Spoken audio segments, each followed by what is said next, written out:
Good evening and welcome to Express Updates. I am Josephine Lai. Now on to our headlines making news today. Head of Civil Service encourages fitness and commitment during Civil Service Week.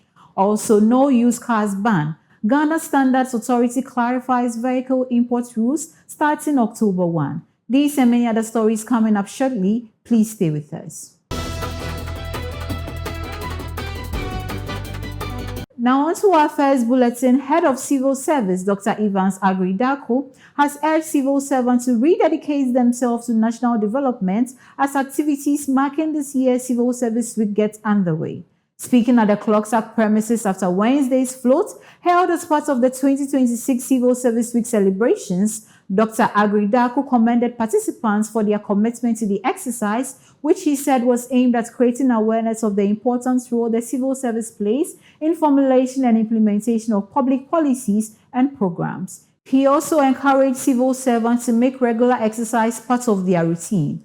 Dr. Agridaku further called on all civil servants to support management's efforts to make the civil service a stronger and more effective institution. We are excited for three reasons. One is the fact that you've shown a high level of commitment towards, the Civil Service Week. And as you recognize the theme that we have selected is so fundamental to the nation's development. We are looking at a reset agenda for sustainable development of Ghana, and we are saying that what is your own responsibility, the civil service responsibilities. And so this work is to draw attention to the public that indeed we exist.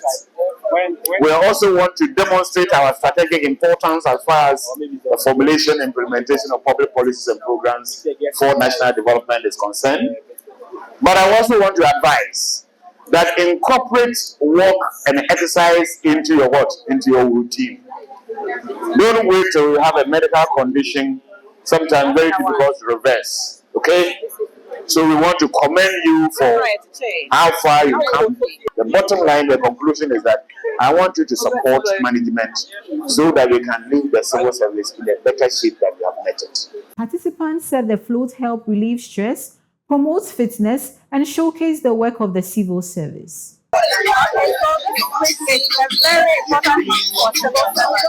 So this is when our work is being recognized by the entire country. This is when we exhibit and show what every ministry and department or agency does to support the growth of Ghana.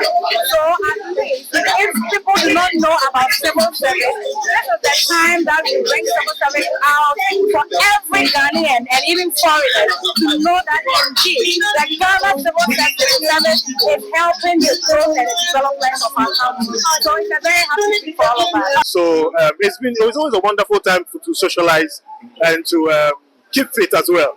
But this time I decided to come with the horse. So how are you going to keep fit whilst you are riding on the horse? I walk every day. If you ask my colleagues, they'll tell you I walk a lot. So I mean, just to add to the fun.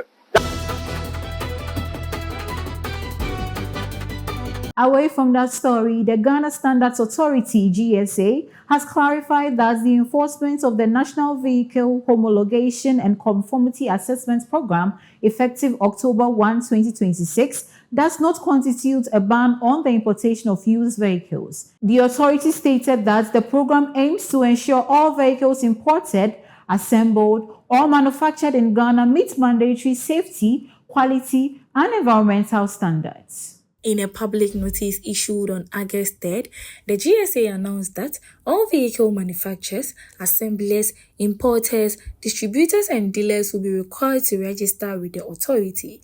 It emphasized that new vehicle models must be homologated, whilst used vehicles must comply with applicable national standard before shipment to Ghana. The authority also warned that vehicles failing to meet the prescribed requirements will not be allowed entry into the country and urged industry players to ensure compliance prior to importing vehicle into Ghana. To some more news, some Christian groups have protested the newly introduced charges for prayer activities at the Achimota Forest, describing the fees as excessive and likely to discourage worshippers from using the facility. The group say the fee for adults has increased from 1 Ghana cedi to 10 Ghana cedi, while children aged 3 years and above are now required to pay 5 Ghana cedi to access the forest for prayers. Speaking in an interview, the public relations officer of the Ghana United Pastors Association, Prophet Samuel Asari, said the association has formally petitioned the Forestry Commission to review the new rates, arguing that the increase could reduce patronage and ultimately affect revenue. He therefore urged the Commission to reconsider the charges to ensure the forest remains accessible for religious activities. On to our last bulletin. The Obuasi Municipal Assembly has ordered the indefinite closure of Obuasi Secondary Technical School following a violent incident that led to the alleged assault of the school's headmaster by some students. The closure comes after tensions on campus escalated, resulting in the destruction of school property, including 3 bungalows, vehicles, and other valuables. According to reports, the unrest began after some students accused the headmaster of involvement in an alleged burial of a fetus in a nearby bush. The students claimed the fetus was linked to an alleged abortion involving a student, although the allegations remain unconfirmed. Police have arrested 6 students in connection with the alleged attack on the headmaster and have launched investigations. The Municipal Assembly says the school's closure is a precautionary measure to protect students, teachers, and staff, while efforts are made to restore calm and prevent further disturbances. And that's all we have for you on Express Updates. I am Josephine Lai. Do enjoy the rest of our programs.